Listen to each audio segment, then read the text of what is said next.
Hey everybody, what's up? It's your boy MJ, and welcome to the Black Wine Guy Experience. My guest today is wine specialist and salesperson, consultant, and educator Kelly Mitchell. Kelly was named on Wine Enthusiast 2021 40 Under 40 Tastemakers list and named a rising black voice in wine by Wine and Spirits magazines, appearing on its October 2020 cover. Kelly is a sales representative with Skurnik Wines and Spirits. In 2016, she founded her own consulting company, Kelly Mitchell Wine, to focus on the wine needs of consumers. Kelly has been an event sommelier at the James Beard House. In April of 2020, Kelly launched Kelly Celex, an e-commerce boutique in partnership with online wine retailer Wired for Wine, where she shares her favorite wines and makes them available for consumer purchase. She is currently completing her WSET Level 3 Advanced and holds the WSET Level 2 Certificate in Wine Education from the International Wine Center. And she received the La Dame d'Escoffier International New York Chapter International Wine Center Scholarship last week. Whew. She earned it.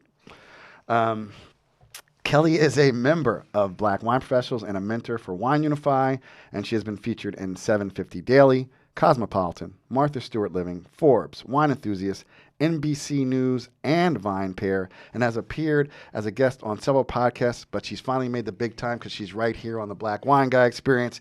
Welcome, Kelly. Is there anything else you'd like to add? Thank you. No, I think that's pretty comprehensive. Yes, we have good research. We do good research. Tell us the wine we're drinking this evening. So we've got a GG dry Riesling from Von Vinning, which Von Vinning is one of my favorite producers of dry Riesling in particular. Riesling is a totally underrated grape, and it should be consumed much more than it is. And so I was able to get this bottle, and this is, one of the Tête de Cuvées from this producer, and it's just, you've tasted it. It's really probably, Yeah, I mean, just the nose. yeah. The nose. It smells like white burgundy on the nose. Yeah, so That's crazy. dry and a little bit of, some oak aging as well is one of their main attributes of the way that they choose to produce wine. So truly special and great to kind of share with white burgundy lovers who think they only like white burgundy. Exactly. And it's Von Vinning? Von Vinning. See, I was like winning. I'm just simple. Yeah, I'm I like, was pronouncing I'm it kind of Von German. Winning. That works too. People will know. All right, let's get right into it. Where did you grow up, Miss Kelly Mitchell? I am from central New Jersey, a town named Somerset, which is actually not too far from Rutgers, New Brunswick. Okay. My mom is actually originally from New Jersey as well, and my dad is from outside of Philly, and they met in college and then resettled back in New Jersey. Okay, so your mom is a Jersey girl. She is. And we're outside of Philly because I live down. My dad's from Chester, PA. Okay. Yeah. Well known, not for the best reasons always, but that's where he's from, so we rep it. Okay. No, you should rep it. And so you grew up in Somerset? I did my whole life, same house actually the whole time. Oh my God. Parents are still there. Oh man, that's really cool. So I'm from Long Branch originally, so that's Central Jersey also, and just a straight shot out to New Brunswick down 18. Yes. Where did you go to high school? I went to Franklin High School, which is the public school in Somerset, which is Franklin Township High School, I guess you can say. Yeah. Okay. I was trying to remember because I'm so old. I ran track, so I ran against Franklin. Yes, Yeah. you're probably in the same conference. Yeah. Central Jersey Group 3 we were. So back then, but I'm sure the high school demographics have changed. Yours is probably smaller. Long Branch's is definitely bigger. They actually moved to a larger school not too long ago, maybe 5 years ago. So. All right, so tell me about your childhood in Somerset, Central New Jersey. It was great. I have one sister. We're 16 months apart. I'm a year older, but I feel like I don't remember my life without her. So my upbringing was just really spending a lot of time with my sister and my family. We're very close knit. Thankfully, we're all still around and nearby, so we still spend lots of time together. I had a pretty ideal upbringing, I would say. I truly consider my parents and who they are as one of the greatest blessings that I ever received in my life, is just having them as parents. They're just phenomenal individuals and poured into my sister and I so much. So yeah, it was a really happy, interesting, got to expose a lot of things. My parents really valued experiences over things. So we got to travel a lot, and we explored so many different activities to try to find our interests and our passions, starting at a young age. And so that was something that at the time I didn't really value as much, but in hindsight, I remember so many fond memories from just growing up and everything. So, like, what was share a fond memory, like a travel or a food experience? Like, give us an example. Sure. So one was I chose not to have a Sweet 16 and to go to Hawaii. So I remember going to Hawaii and doing the road to Hana and going to all the different waterfalls, and that was really incredible. My godmother, who was my mom's college roommate, was like a very successful businesswoman at I guess a young age, and she took my sister and I to Paris when we were in our teens, and really explored the world. And I bought my first Louis Vuitton bag at the in Paris, in Paris on the Champs-Elysees Louis Vuitton store. So I remember that, and even younger, just family vacations and just traveling with my parents was always something that we like finally remember. Sometimes there's also funny memories that aren't related to travel that are just like, did that happen? Because at the time, that area was really rural. It was, my parents moved there because that's where like the new developments in New Jersey were. Mm-hmm. And my mom's family was from up North Jersey, but my parents were like, we're not going up there. We can't afford it. And it's really congested. We want like a new house and space. So at the time, the area I live in now was very, very rural and like farm area. I have a memory of when I was actually lower than this, when I was in preschool, I fell into a pig pen with pigs. This is a true story. And it was, all I remember is it was dark and the pigs were snorting all over me and I was screaming. So essentially there was pigs in a hole in the ground, and we were at on a visit to a farm, and me and the two kids behind me, the three of us walked over this plank, and the three of us all fell into a pig pen, and then the pigs were snorting all over us, and it was dark, and we were obviously terrified. And it's so shocking of a memory that like every 5 years I ask my parents, did that really happen? They're like, yeah, that did happen. I was like, I thought so, and I was very young, like 3 or 4 years old, and I remember it vividly. Wow. So it was one of those childhoods. My first birthday party ended up in the ER, jumping off of a stair and getting my one tooth stuck in my lip. So I had to go get stitches, leave my own party. And I actually remember that too, which is crazy because I had turned 1 and I remember the experience. So funny things, crazy things, but mostly good stuff. It was just a really loving upbringing. Yeah, you couldn't fall into a pig pen nowadays or have your tooth through your lip because of all the helicopter parenting that goes on nowadays. Exactly. Those are very 80s things to occur. Yeah, exactly. Very 80s. Yeah, so like was food and wine a part of your family life, or? It was. So I just remember from a very young age just being interested in food, more so than the average person my age, I guess you can say. It was my dad would always say, we would be eating lunch and I would say, well, what's for dinner? And he would say, can we get through this one meal before you start asking me about the next one? And so I just was so passionate about it. I started cooking at a really young age, and I think what led me ultimately to wine was just my interest in flavors and starting with food. Even in college, I went to school in Atlanta. I would travel to like the outskirts of Atlanta suburbs to try, specific restaurants that I heard great things about, and I was always just chasing flavor all the time. So chasing the flavor. Speaking of flavor, yes. Put this in a burgundy bottle and slip it in a blind tasting. It will fuck a bunch of people up. Mm-hmm. This seriously. I'm like, this white burgundy all day. Absolutely. Yeah. The oak, and it's just beautiful. Yeah, beautiful. So you mentioned that you, I think you went to historic Hillman College in Atlanta. No, I'm sorry, Spelman. Yeah, the real world. Version of the TV. It's a different world from Somerset Spelman. Hilarious. So you mentioned a little bit. Oh, and you're an AKA. Yes. Okay,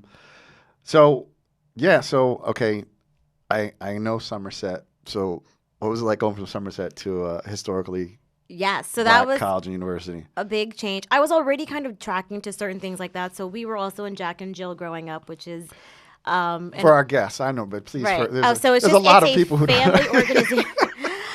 It's an organization for African American or Black families, and that was originally started for essentially people who didn't live in very diverse areas, so that they had ability to to fellowship with one another. It has a service component, so you do community service, and has a cultural element. And so I started meeting people outside of my immediate school and region in high school when I was in Jack and Jill.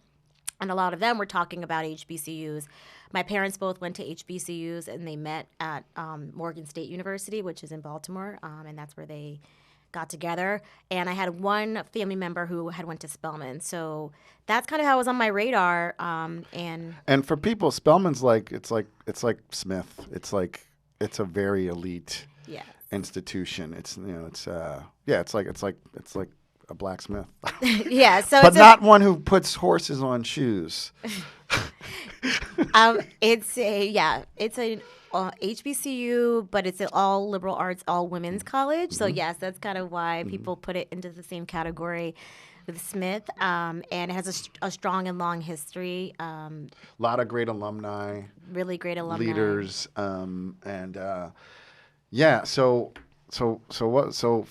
What was it like to go to an all-women's college? Because no, you have Morehouse, but like you went from Somerset to Hotlanta. Yes, it did, and it was very like hot. Jermaine Dupri Hotlanta. Yeah, exactly. It was Player Club Hotlanta. 112, where the players dwell, Atlanta. Yeah, T.I., you know, Hotlanta. Yeah, it really was like that when I got down there. It was very, very culturally vibrant with the Southern culture, which is funny what was going on when you kind of referenced music. It was really kind of when they were really on top and on fire with being the music hub of Outkast the U.S. It was exactly fire before Hey Ya. They were like Goody Mob, Outkast, Goody Mob, T.I., Jeezy. Yep. And it was a great time to be down there. So it definitely was a big culture shock. I say that I feel like it kind of softened some of my edges. I'm a Jersey girl, so I just think it's very different when you go to the South. I have no really ties to the South, no family really down there, so I hadn't spent any extended period of time, south of Philadelphia, really, from extended period of time. So it was a unique experience to be with all those women from all over, because of the reputation that does draw a lot of people from across the country. So I credit attending Spelman to the reason why I have such a wide-reaching friend group. Because we were all there, but now we're all everywhere, and we're still really close. So it was definitely a big change for me, but I really enjoyed it. And the women's college aspect, you have parts of it that feel that way, but because Morehouse is right there, the social element, it feels as though it's kind of more integrated than it really is. It's just like you go to class with all women, but you hang out all the time with whoever you want to. So that was one of the best decisions I think I made. It was a great environment for me at the time. So you said earlier that while you were there, you would seek out whatever restaurant. So give us what were you seeking out? It was because Atlanta's very diverse. But were you seeking out like you heard there's somebody who makes really good fried chicken, or there's this Asian restaurant. What kind of things, what kind of experiences were you seeking out? All kinds. So that's when I got the nickname. In college, they used to just say Zagat. That's what they used to call me. They used to call me the Zagat Guide. So I had the Red Book, and some people were like, "What is that? I've never seen that." I'm like, "Oh, this has all the best restaurants, and this is how you know where to go eat." And I would just go down through that guide. And so I remember going to far out suburbs for Afghan food. It really truly just exploring really broadly all kinds of different cuisines, going outside of the city limits for unique dining experiences. Not everything had to be kind of fancy. I was really looking at, really to understand food culture and different flavors. And that's when I got that nickname. And it kind of stuck with me throughout. People still use me as a restaurant person that they reach out to get restaurant recommendations all the time. So it stuck. So, what were you studying while you were there? I was actually in liberal arts. So it was liberal arts school, and I wanted to do kind of the more lighter path. I didn't want to do, hardcore classes. So I was an English major. So a lot of reading books and writing papers. Okay. I didn't love taking tests, so it was a good, setup for me. It was better than a lot of the really exam-driven course paths you could take.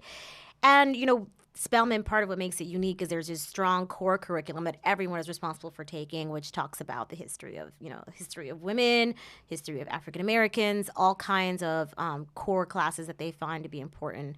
So that's really what I was studying, and I thought originally I wanted to be a lawyer, but then I kind of started changing my mind. Wised up. She got smart. Yeah. I was like, no. And I ended up moving into finance, actually, as my first career, which is a pretty interesting shift. We're going to get to that. Oh, I'm sorry. No, don't be sorry. Don't be sorry for mentioning you were in finance. Yes, yeah. Oh, I kid. So you went to Stanford as an exchange student? I did, which is super awesome because it's a great school. Stanford's amazing. I was there as an exchange student. I loved that experience. It was a nice break from Spelman, and it definitely added a unique component to like my academic experience. I remember taking some of the best economics classes, going into the city from Palo Alto to do these to go to museums, and we were taking art classes, and it was just obviously a very different feel, and I just reflect very fondly on that time. Also, it's been making me smile lately because Insecure, the HBO show, this season is the last season, and I actually was at Stanford at the same time as Issa Rae. Okay. And she was there. I actually met her in passing, while we were there at the same time as a very small Black community at that time. And right now, this season, it seems as though they are doing a bit more focus. They are starting with them being back at Stanford as alumni, and it was just very nostalgic for me because I relate to that show on so many levels, but that aspect is so unique. A lot of people just didn't, have the experience of going to Stanford. Right. So I was like, oh my gosh, this is amazing, and I loved it. So did that? So you mentioned, and we'll get into finance more, but you also said you took a lot of great economics classes. Did that, when you were at Stanford, did that kind of shift your direction away from just wanting, obviously majored in English, but like, is that where it kind of said, let me check out this finance thing? It wasn't actually there. It really was driven by just looking for, wanting to go into a good internship program, and so I kind of landed there. What Stanford really did for me was it actually made me more in touch with my creative side. My sister's like, you were a hippie when you came back. I was just, Spelman is very like, especially when I was there, there's just like a certain image and the way you carry yourself. And I just felt like when I went to Stanford, I was able to just relax a little bit in a way that I wasn't before, and just really dig into my studies. And I just really enjoyed kind of that freedom, the West Coast kind of culture, the vibe. And I tried to carry that with me, especially, coming back to, it was a big shift going back to Spelman. Okay. So you graduated from Spelman, and then where did your life So I ended up working at Goldman Sachs. I actually started working there after my sophomore year at Spelman. So they were, it's an investment banking firm. Now, I'm sure no one listening to this podcast doesn't know what that is. I know.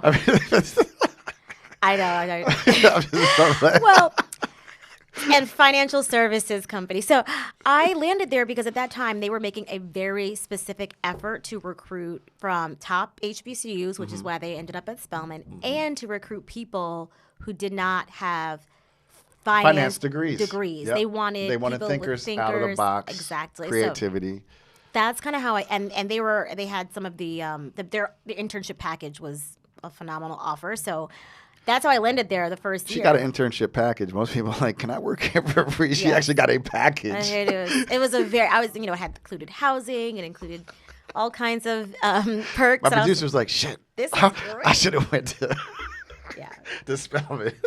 I was like, I just want to be in New York for the summer and make good money and work somewhere. Yeah, you don't make money on internships. Mostly, like 99% of people don't make money on internships. That's why I never took one. I was like, I can't work for free, bro. But I didn't know about Goldman Sachs. Right. They had a formal program. And so I did 2 summers, and then I worked there for 3 years. So, so that was, you were there 05 to 08, right? Yes. So you were there, were you there when the shit hit the fan? Yeah, it was just before. I was there, right. So I was also there during, when I had graduated that year, hedge funds, I worked in the hedge fund space. They were blowing up in 05. Things were booming. It was really alive. I definitely, remember, there were times when there were like the 3 martini lunches and stuff like that was going on, the very lavish client conferences. And that was exciting. But as I was rounding up the end of my analyst program and looking to move on to something different, that's when things were starting to kind of tumble. And I knew I wasn't truly that passionate about it and hardcore about being on Wall Street or being in finance the way that other people were. And some of the spaces I was interested in were really looking like they weren't going to be viable because of what was going on with the market. So the types of roles and types of companies. So for like hedge funds, for example, they were all blowing up. Why would you go work at a hedge fund? So I decided to move on from at that point. So while you were there, so obviously now you're in New York City. Yes. And were you living in the city at that time? I was. Of I was course. in Harlem. Okay. I lived in a great brownstone. It was so much fun. So you were diving in, obviously, to the food and wine scene while you were there, right? I was. Yeah, I was already just dining out everywhere. Not as much as I do now, but it was, different too because your motivations were different. Sure. So we were still partying at that time. So it was like late dinners before we would go to Mansion or Right. to, One Oak or Greenhouse. So it was like late dinners before the club, but they would always still be great places because I Because your nickname's the guy. Exactly. It is. So also, like I've talked to people who worked in finance before, and a lot of them, they get that expense account, and sometimes that's how they kind of get into wine. Was that, or it was just, how the progression, come into wine? So you're leaving in 2008, and and did you transition right into wine at that time? No, it wasn't a direct transition. So Okay. I actually first started becoming interested in wine when I was at Goldman because of the client dinners and events. One of my responsibilities as a junior person was to help plan our client conferences, which were like multi-day trips with multiple dinners. And the partner that ran our division, he was a collector, and he would just say, "I don't care about anything else about this conference. I want to see the wine list at every restaurant that we're going to." And so I would go into his office and I would show him the wine list, and he would select the wines in advance. And that kind of was the first time I started thinking about wine, as also just hearing, his perspective as a collector and just people really being more passionate about wine in a way that's not just like casual enjoyment. I did grow up drinking wine with my parents during dinner, so it was part of our life too, but not to this extent. So that's what really started realizing that there was levels to this, I guess you can say, Yeah, yep. and thought that goes into it. And I just carried that with me. I kept it in my back pocket. I was so fixated on career progression and money at that time in my life that the idea of going to work in wine at that point was just not even something I would consider. Yeah. So I just was like, oh, it's an interest. I can continue to explore it as a passion project or, on the side. But I kind of kept brushing the interest to the back, sweeping it to the side because I just was like, I have to stay in this like high earning career track. And that was really what I was focused on. Well, I'm not mad at you for that. So, what'd you do when you leave Goldman? What did you do after you left Goldman? So I was kind of like not really sure what I wanted to do. Of course I was considering business school because everybody else was considering business school. Yeah. But I was like, I don't want to do all these tests, and it seems like there's probably a lot of fun going on there. The trips look amazing, but I don't know if this curriculum and the $150,000 debt is something I want. So I kind of explored that, but really didn't move forward with that. I was liking some of the softer side of my job before. I was in hedge fund sales, so it included it was sales and marketing. Of course, I liked the marketing more aspect, and I was more of a sales assistant because I was junior at that time. So I was like, what about marketing and advertising? And people had always told me, you should be in PR, you need to be in like those kinds of entertainment, just from like a personality standpoint. So I went to go work at a small, now closed, family-owned advertising agency. I went to college with the daughter of the founder, and we were friends. And I worked and went to move to work in business development there for a little bit. So it was also just like trying something new, exploring a new industry, working at a smaller company. It was definitely a big shift, but more in line with kind of my general interests and skills. I felt like at the time. So, while you're there, like, how did you start studying at the International Wine Center while you were working at the PR? It actually, no, I didn't start studying until I left and I was at another like my last, which was what ended up being my last corporate non-wine job, which was when I was at Teach for America as a marketing director. Actually, it's located really close by here.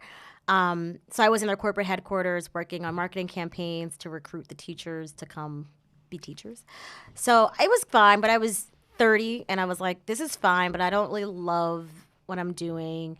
I do think that there are people who can really thrive in without being passionate about their work. I personally am not one of them. Passion is like a huge component of me being able to bring my best self to the table.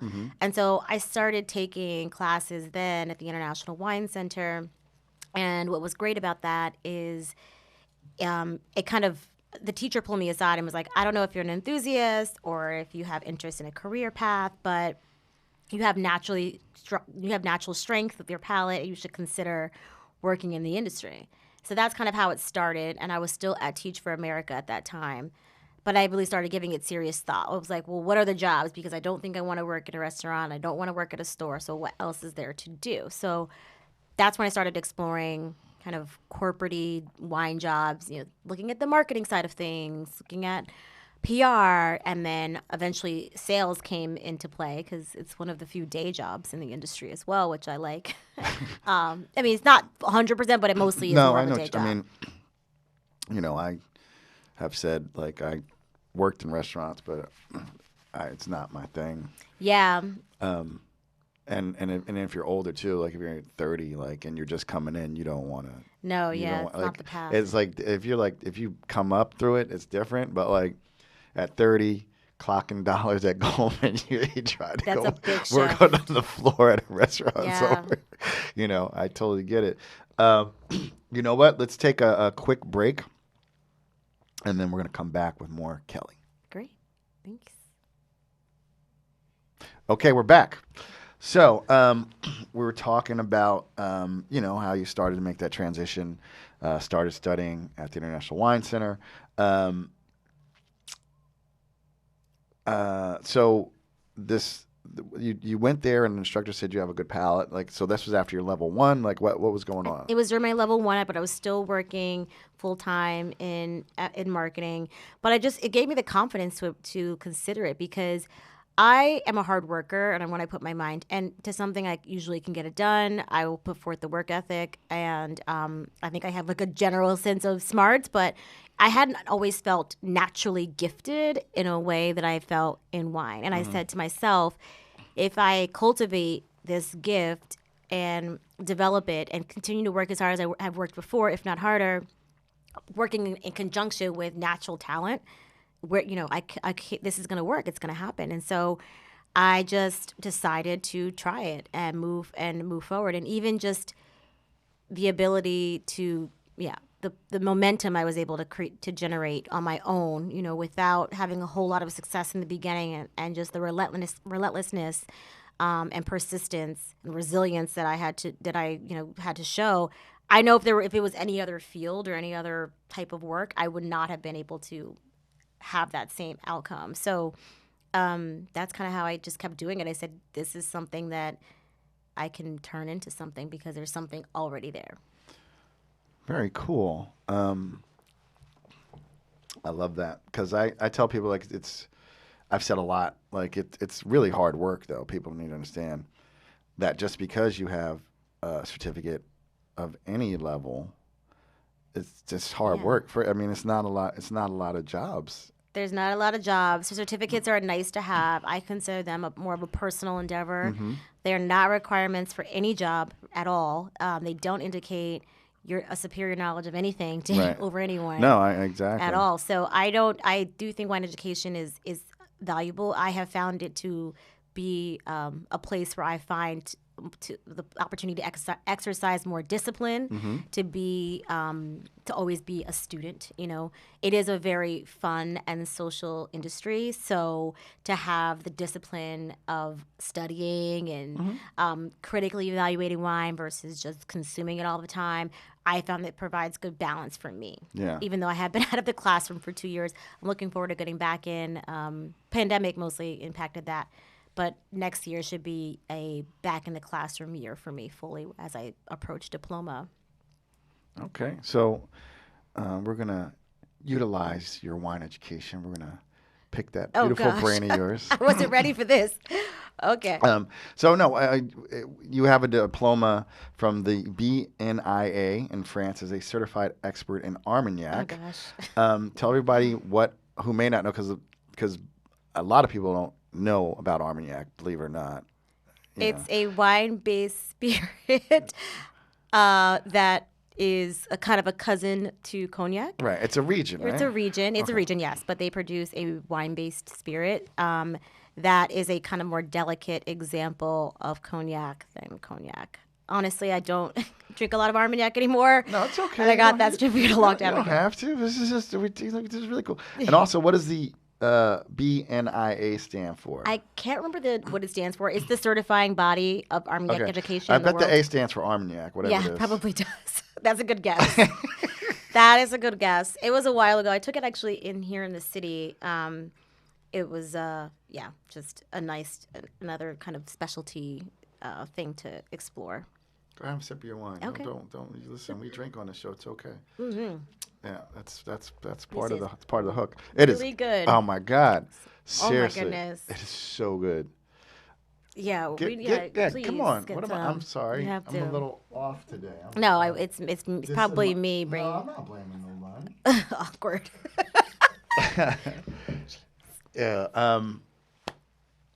So, while you were doing that here in New York, did you go to France? Did you visit Armagnac or like? No, that was kind of like more of a mini class. Okay. Definitely, most of my studies have been in just core wine through the WSET. And then I eventually did start to travel to wine regions when I started working in sales, which, tremendously helps your understanding of wine. I mean, you can read all of the books, but until you see a place, meet the people, taste the wines while you're there, because something changes in the wine. I don't know when it gets here. It's not the same. It's not the same experience. Get to eat and drink the foods together that are from the same place. Be in Spain during white asparagus season and get to have that with Rioja and gin tonics, as they say. They don't say gin and tonic. Gin tonic. It's wonderful. So the travel is hugely valuable as well, and I miss it. So. You're doing the studying. You're at International Wine Center. You leave TFA, and then where did you land? I didn't have a job right away, so I went to work in retail. I was working not wine retail. I worked at Lululemon selling leggings. I was like, wow, this is really a big shift from where I was. But and that's what people don't really realize, is that it looks as though I had a very smooth path here, but it was extremely rocky at times, very, very challenging. And I went to while I continued studying wine and looking for a wine job, I was working at the mall. And I finally got my first sales job offer. The teacher was a sales manager. The teacher at the International Wine Center was a sales manager, and she offered me a sales position. So that's how I first got my first wine job. That was VOS? That was at VOS. So what was that like? It was good. It was definitely a very starter experience. It's a much smaller portfolio than where I am now.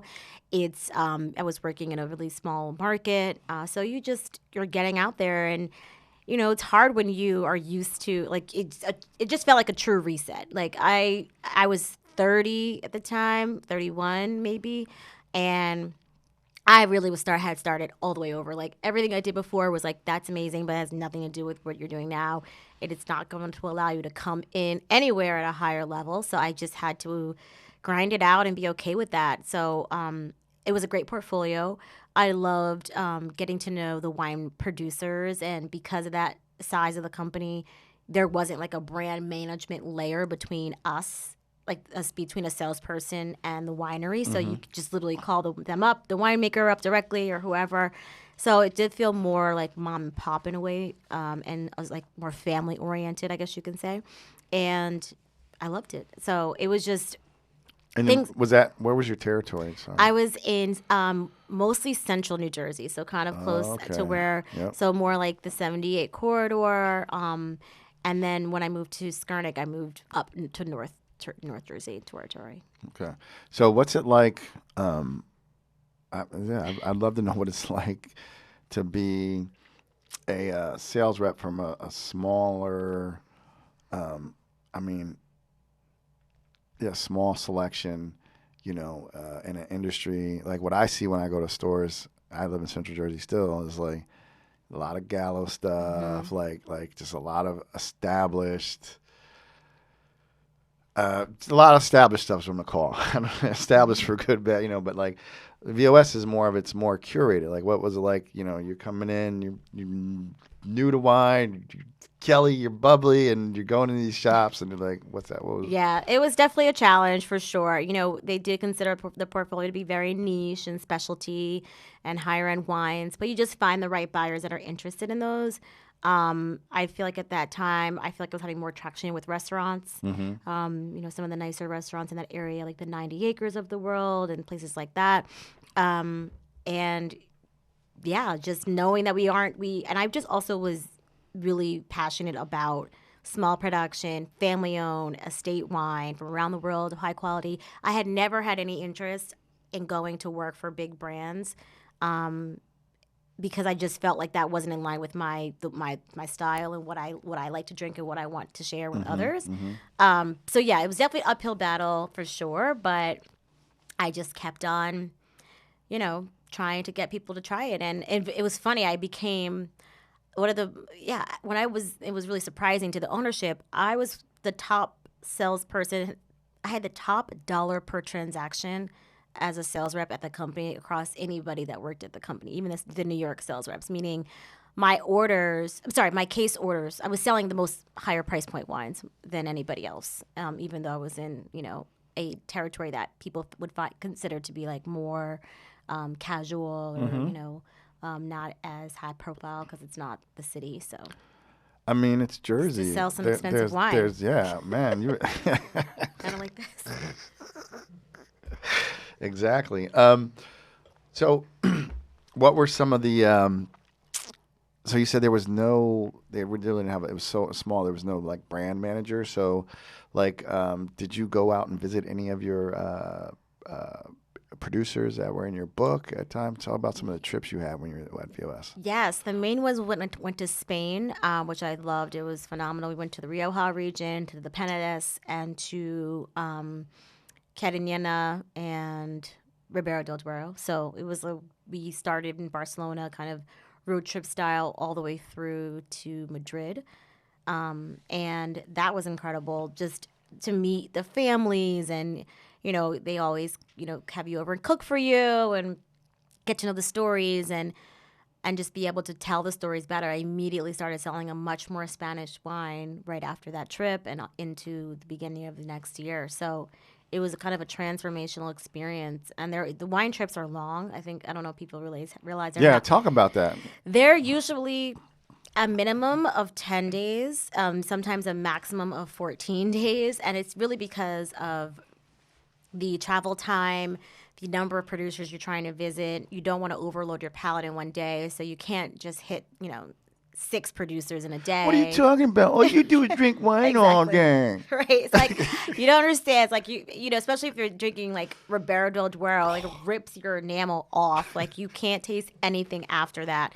So it has to be spaced out from that for that reason. And then there's a lot of other regions where country flying is required. Like think about if somebody were to come, if you were working some other place and you were coming to the U.S., you would go to California, drive to Oregon, then you would fly to, Washington State, or you would fly to the Finger Lakes. So that part too. But they're great. They're just Except they have cheap flights in Europe.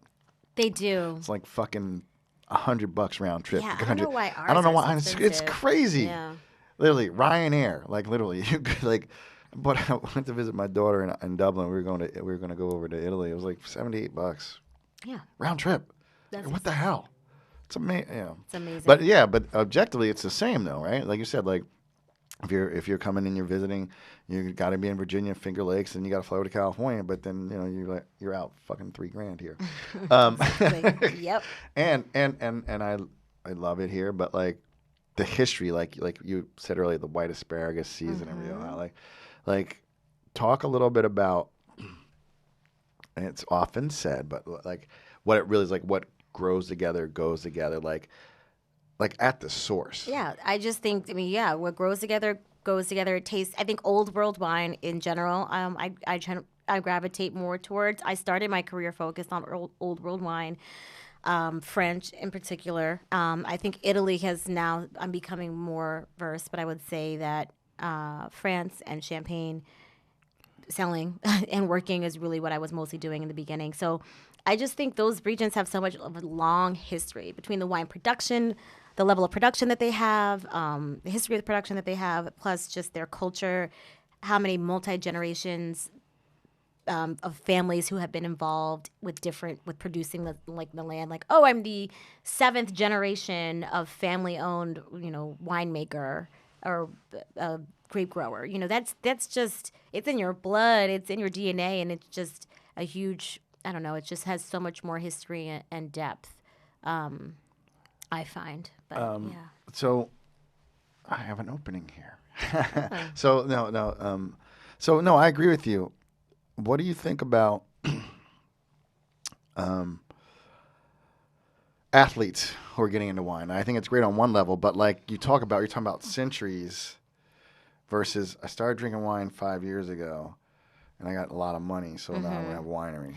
So my view on that in general, and it's not just athletes because there's other people, or hedge fund people. I mean, right. Napa Valley was farmers, and then I made a shit ton of money in Silicon Valley, and I'm just gonna offer you $100 million or $200 million for your winery, and people, you'd be crazy not to take it, But yeah, like talk about the difference in like.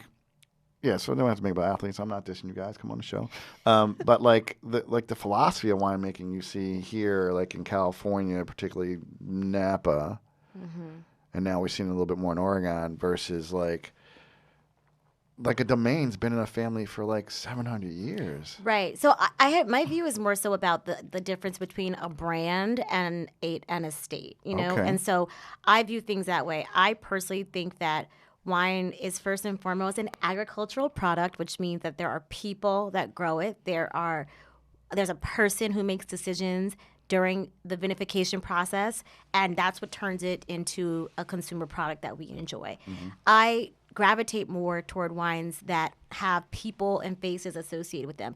Some people are just not really, they don't want to be kind of out front and center all the time, and that's understandable, but a brand that doesn't really promote or highlight or put even the story of the people behind it just usually does not resonate with me. So, which is very popular, and I mean, it is like the most popular Pinot Noir in America is like now a multi-vintage, and there was never they were just buying grapes and they put it in restaurants, sold it off for a lot of money, and people just go and buy it, and like now it's not vintage. Right. Yeah. And it's just a brand versus, and I agree with you. I think the story, like even in California, I love you go to someone and like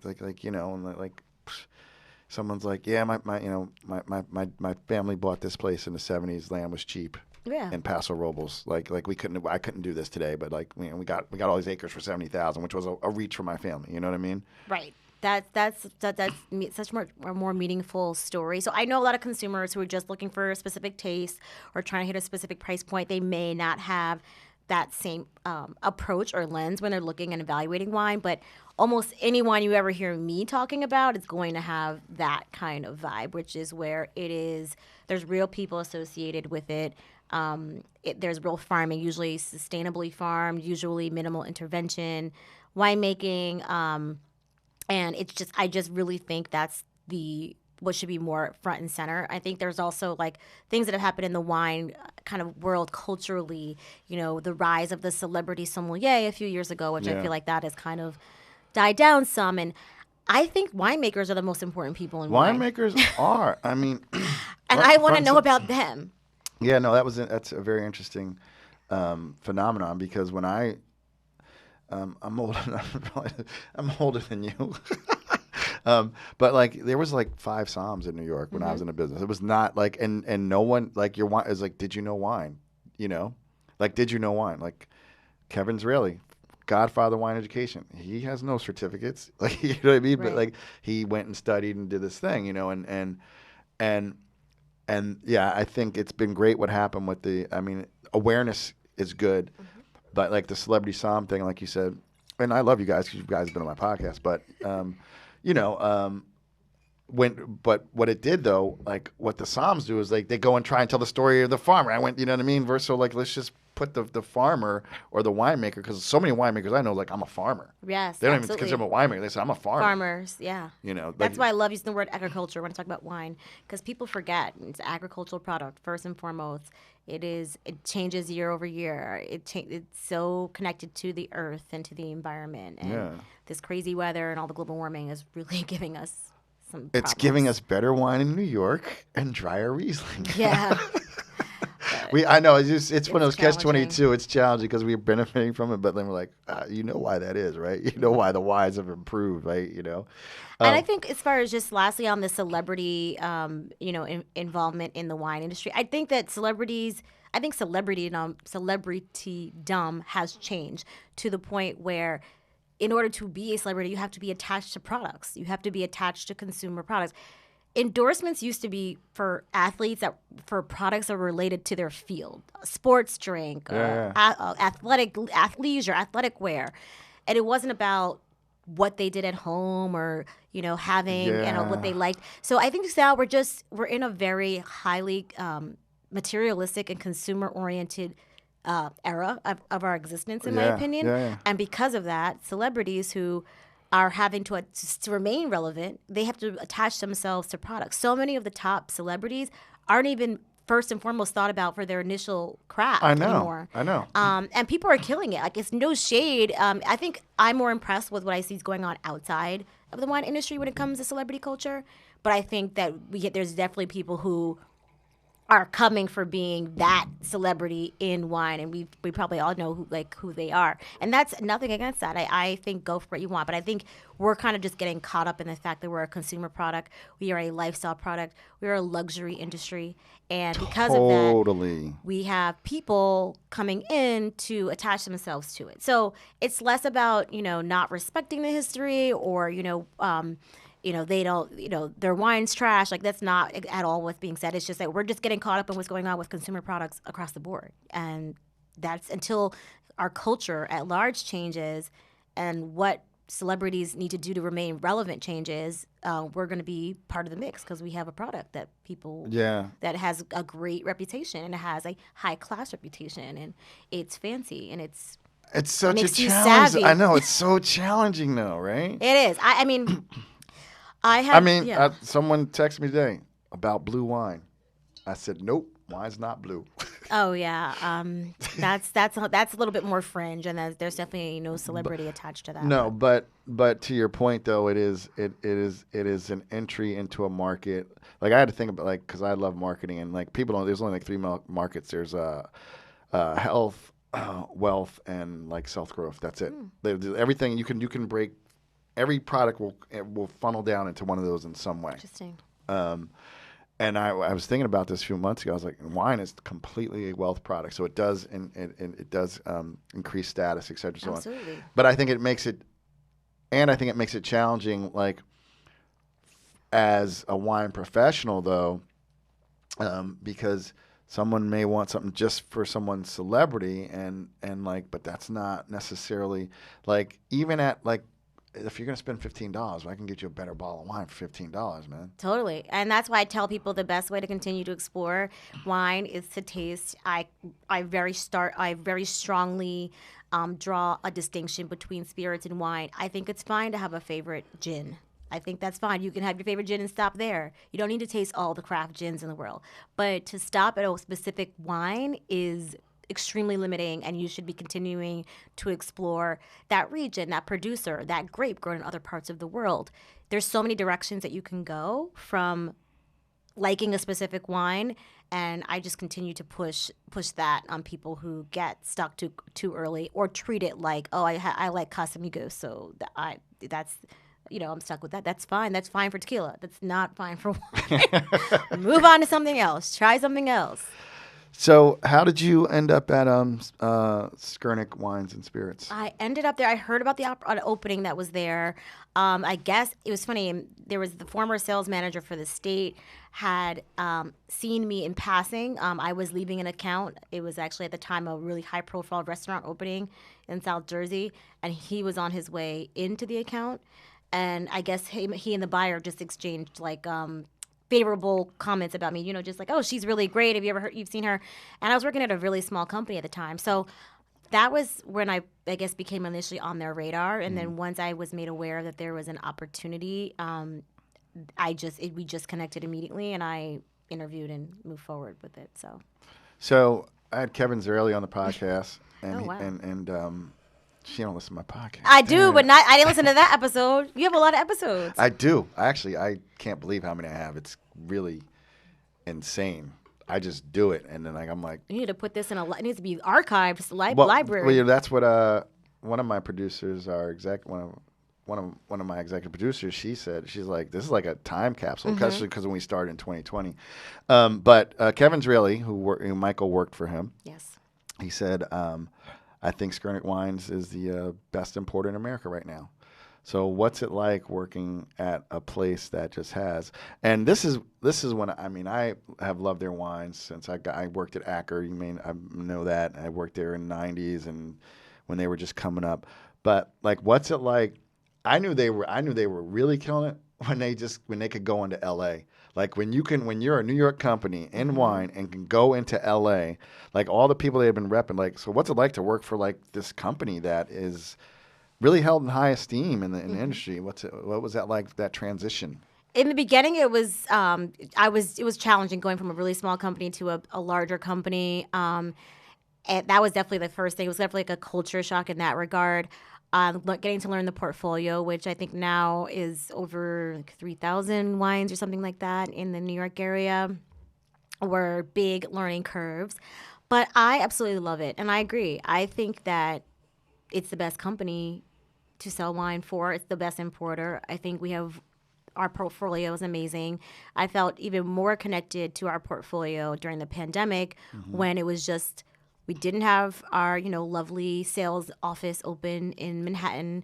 We weren't having big grand tastings where people can come taste some of the finest wines in the world, but we were still moving wine because we have the wine. Like the wine itself. And so I value first and foremost, Michael and Harmon's ability to grow the company over the last 30 plus years.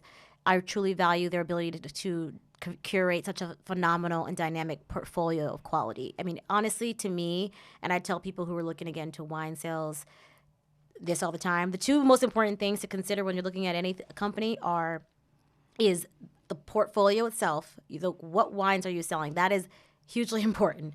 And then your territory, your assignment. It's like, I guess you can call it account quality or account potential and wine quality. Those are the two things. And I think there is just no better wine book to sell and work with. And we've got great producers, we're adding new ones.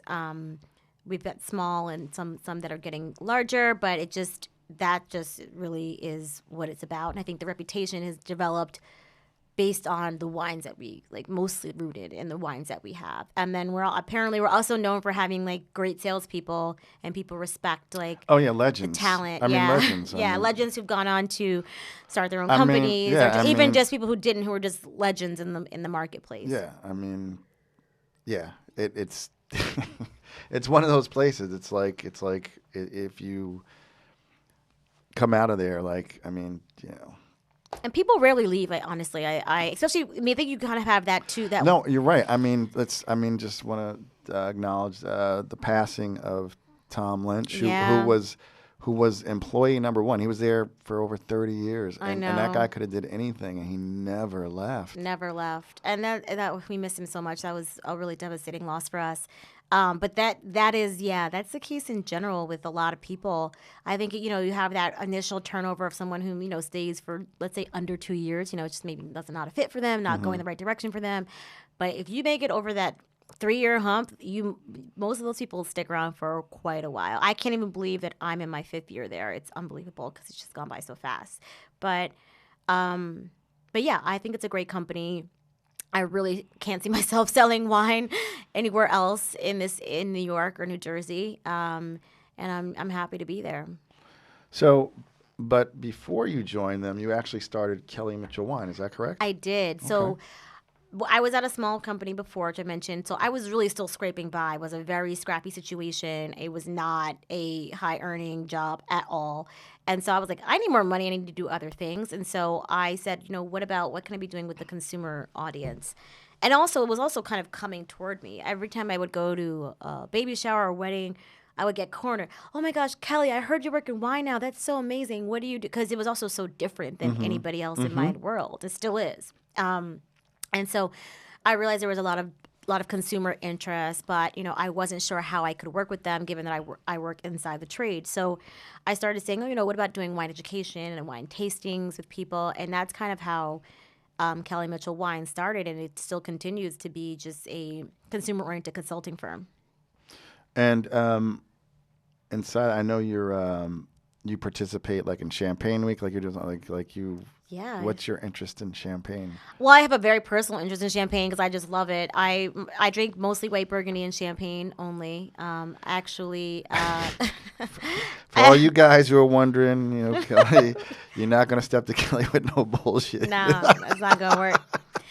So, and I like a lot of dry Riesling too. Mm-hmm. And so, I met with Blaine last year, and she invited me to be part of New York Champagne Week, which we're actually coming up on the 8th annual, which is next week. And it'll be great because it's going to be a hybrid of virtual and in person. So I'm excited for that. And that's kind of how I started with there. So it just continued to grow. I would say Kelly Celex, which I launched last year, which is my wine club, I guess you can say. Mm-hmm. That has really... How'd that come about? That came about of just realizing people are going to be stuck at home for a while. I know that, this was my thinking. People are going to be stuck at home for a while. Skurnik Wines is a very restaurant-driven company as far as the accounts that we have. I know that there was just all of this kind of uncertainty in the moment, but what was clear as day to me was that people needed wine and they needed it at home. And I had started working the year before with Wired for Wine, an incredible online wine retailer. E-commerce wine retailers get a bad rap for, kind of driving prices down and not caring about actual wine. What they do is allow people access to wines that they can't normally get. Thank you. They do that. And especially someone like Wired for Wine they have a very highly curated selection. It's not just big commercial brands that they can move, or they're not flipping wine, buying, discounted wine quickly, getting rid of it. They're really selling. It's a beautiful online store. And so I went to them and I said, hey, would you guys consider letting me do this? I had known the owner for less than 6 months. Like, he could have been like, you're crazy. I'm not letting you pop up on my website or do anything with me. But he said yes. And so then I had to go and just put it together. And I just started tasting wine that I liked, that I was drinking, I felt like a really sharp price point, and I put together a set. And in the first hour, I sold 100 6-packs. And I realized that, we're onto something here. It was also the timing. Everybody was, shut in and ready for some good wine. And it's all Instagram only. Kelly Celex, in fact, does not have its own actual website. It's just, there's like a little link to the Wired for Wine store, and that's it. And then it has an Instagram page where, user-generated content of unboxings and food and wine pairings have been put out. There's never been any marketing dollars put into it at all. I'm not saying that. I don't think that's good now. I think now, like the future of it, needs all that. Scale, but just like it was very grassroots. You sold 600 bottles of wine. Six times 100. 600 bottles, yes, correct. You worked at Goldman Sachs? I know, barely. I mean, that's not a tough one. It isn't. I was just thinking, you're right, 600 bottles of wine. And how fast you said it was? in the first hour. That's crazy. Yeah, it was just long overdue. I also think it was one of the first times I was able to reach my national audience. Like I was mentioning about Spellman, knowing people all over the place. Um, the territory, very micro territory setup of wine sales is not really like suiting doesn't really fully suit like what I can bring to the table. I know people in all parts of the country. Highly social. I know people that are in a lot of different organizations. And so it was also just the access was huge. And so once people were able to just order 6 bottles, free shipping, I picked the wines, tasting notes to your door, usually in 2 to 3 days, it just went off. And then I just kept releasing new sets periodically, and I'm due to put a new one out very, very soon. I kind of hit a little bit of a creative block recently where I just felt like I wasn't finding the right picks that I really wanted to, and I thought it was worth waiting for it to kind of put the set together. But yeah, that was really huge for me, and yeah, it feels so much more fulfilled because I'm now touching my consumer side. I'm still doing my wine education. Virtual tastings were huge and still are. Still do at least 2 a week sometimes with companies, various companies who are still operating in a virtual space. So that, and then I have my in the trade, space working in wine sales, and I feel like that keeps me kind of at the cutting edge of like I know what wines on the water right now. You know what I mean? Just having that insight into what's coming, what's here, what the new vintages are, what the coming releases are. So it just all, for the moment, works really nicely together. Nice. So, and did a portion, and so you started that in 2020, which is the pandemic, so restaurants were hit hard, hospitality was hit hard. I believe a portion of that went to the United Soms Foundation. Yes, the United Sommelier Foundation, which was founded by Eric Segelbaum, had just put themselves together very quickly to gather funds for out-of-work sommeliers. I don't want to quote the exact number, but they were hugely successful my contribution was a drop in the bucket, but they raised a lot of money to give somms stipends, I guess you can say, to get them through the hard times. So that was our first beneficiary for the first Kelly Celex. And then after that, when we started moving into kind of the George Floyd era and just like the reckoning with our racial situation in the country, I changed the beneficiary to the NAACP Legal Defense Fund, and that remains our current beneficiary now. Very nice, very nice. So, what is obviously I follow you on social media. Gosh. You're a very good cook too. I see it. Thank you. I try to be. I think I am. It's funny. One of my biggest goals for the next year is to cook more without following recipes, because I feel like I have the skill set to do that now, but I'm just still. I'm a rule follower generally speaking, and so the idea of like going off the path or trying something different is. It's at a 1/4 teaspoon. Yeah. I can't do anymore. Yeah, that's how I am. Ask anyone who knows me. I'm very like. Hey, if a recipe says 3 cloves of garlic, there's probably 8 going in for me. Just so you know. I love garlic. I'll fight with that because garlic is so delicious. But no, I see that, and you said something. You made some soup the other day, lentil soup. Is it your sister's recipe? It is. I did. Yes. So good. But I saw something. And I was like, said book coming soon. So what? Oh no.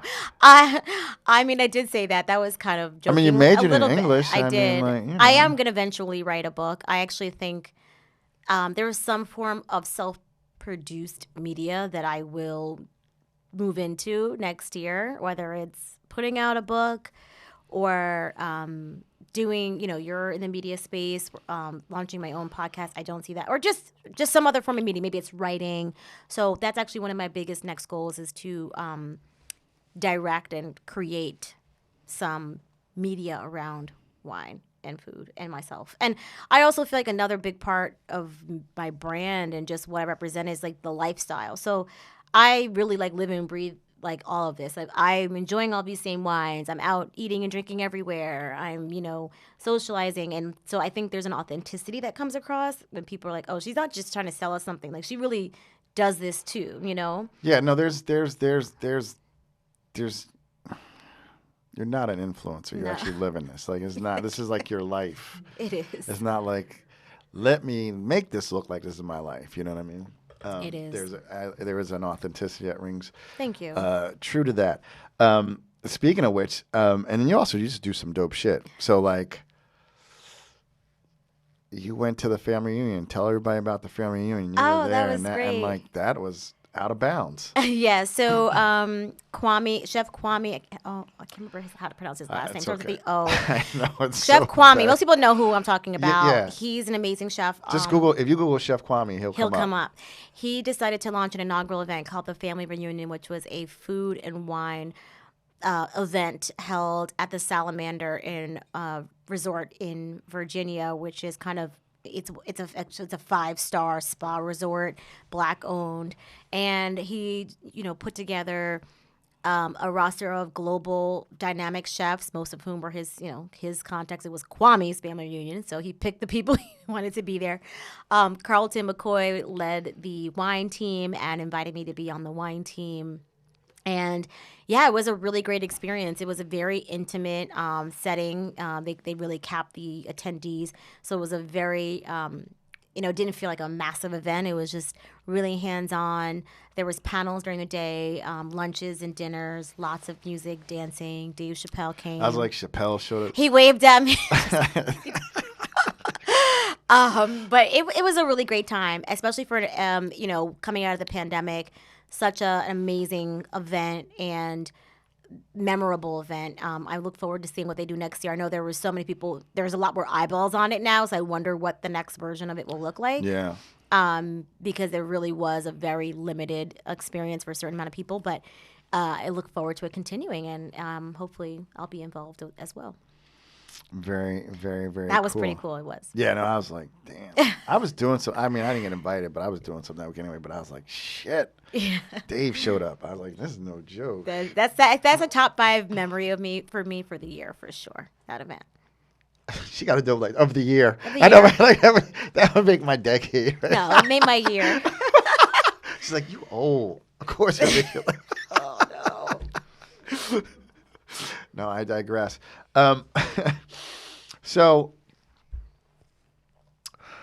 what do you like? Like what are you excited about like now in your life? Like what? Like you mentioned, you want to do some media, but like what's really? Yeah. So let me back up.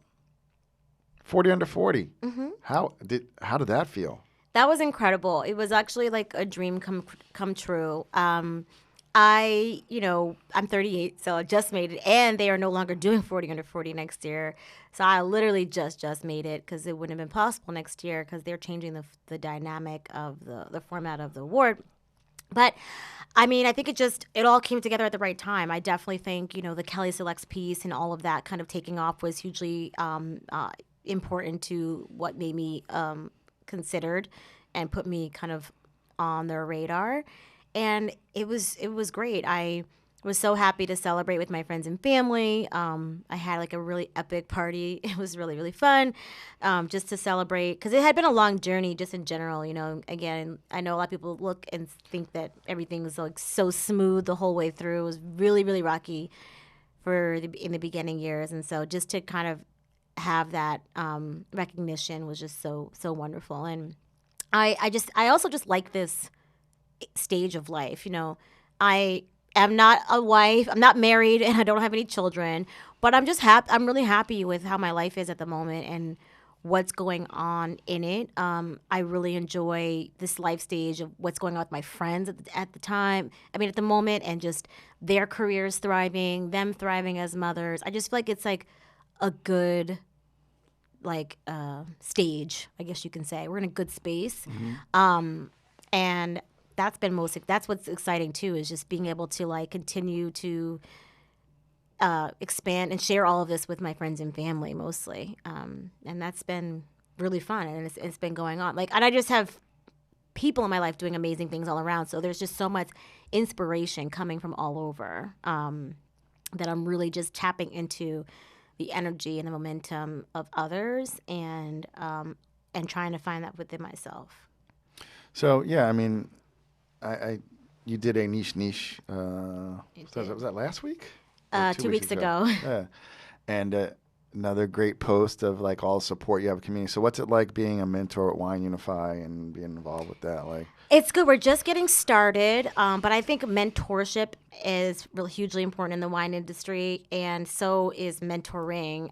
Being a mentee and being a mentor are both important, and so I value both aspects of that. I think I am needed both. I think I have a lot to offer others, but I think I also could use some guidance, and I'm glad that I have that as well. So I'm just so grateful for all the infrastructure that has come into place in the last. I mean, it's just like a whole new day now. Like having the Wine Unifies, the Root Funds of the world, is just transformational for the business, in the industry. I mean, there's just so much. The Becky Wasserman trip going on right now. There's 4 Black women in Burgundy at the most elite. yeah, I gave Paul and P. I was like, you can't hook a brother up. I was like, did you apply? I did. I applied. You know what's so funny? I know. You know what's so funny? They were like, it's real casual. I have a freaking podcast. I'd have did a whole thing, man. I just like.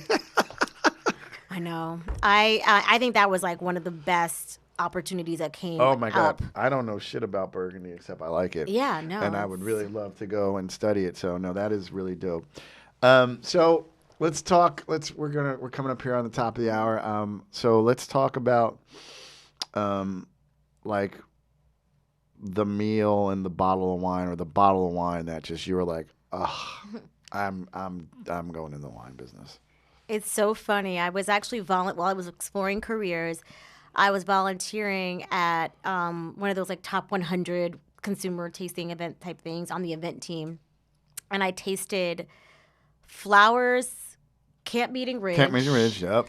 Pinot Noir, and I was like, this is transformational. I've never tasted wine this good. I ordered. That was my first time spending like $75 a bottle on a bottle of wine each. I ordered 2 from the winery right after that, and that was when I was hooked. And I was like, okay, again, levels to this. There's so much out there. This is like, I never tasted anything like that, which is so funny because most people would assume that for me that it was like some sort of Burgundy or champagne, but no, it was a beautiful wine from California, and Flowers is an elite producer there, and it was like I remember that was the wine. Yeah, I mean, Flowers, the first winemaker. Oh my God, this Riesling's kicking in. But he's a legend. He's at Ancient Oaks now. What the hell's his name? Oh, I can see his face. But no, I can't remember. Yeah. Shit, you're gonna be so mad. But no, that's a beautiful wine. I remember the first time I Camp Meeting Ridge. You're like, yes, it's so delicious. I actually need to revisit that one. I haven't tasted it in years. Yeah, I need to revisit it. I'm like, yeah, I need to revisit a Camp Meeting Ridge.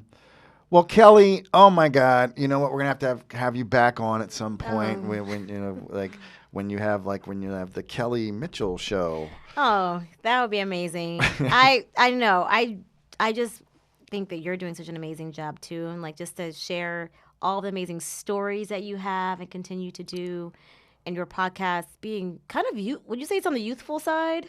You know, I think it is. How I see myself, like I'm at the right age because like I love the OGs, but like I have so many younger listeners because they're getting. I think I'm like a bridge. I want everybody to see the connection. Yes. You know, between the complete Windows on a Wild Course and Wine Folly. There's a line there that wouldn't exist without that. And don't get too caught up in that. That's fine. I no shade on anybody, but like no one's asking people like, where'd you learn from? Like you go to Raj Par, everybody's like, Windows of the World, and it just keeps coming up, right? Yes. There's certain books that keep coming up.